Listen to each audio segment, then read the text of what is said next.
के संग में तो वीडियो बनाई की गोरावन के संग में तो वीडियो बनाई। प्राणिका रिकॉर्डिंग स्टूडियो सहरसा। हेगे बनै का छौ जति मॉडल हेगे मनसी खगड़िया योई है बनै का छौ जति मॉडल तमन्ना सिखा गरिया यही है। हेगे बनै का छौ जति मॉडल तमन्ना सिखा गरिया यही है।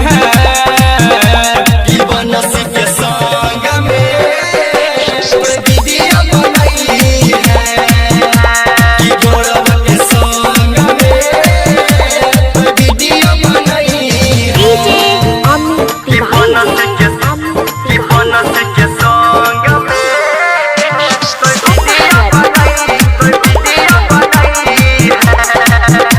की गोरावन के संग वीडियो बनाई के है छौरी होई जई भी गे धर्मेंद्र निरवलिया संग लागा भी तू फीट गे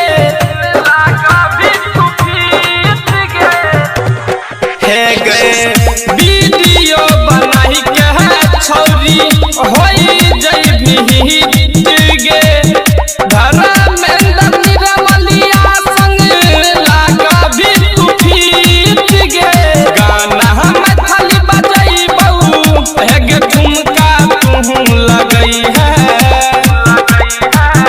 हेगे गाना हम खाली बजाई बहू ठुमका तू लगई है।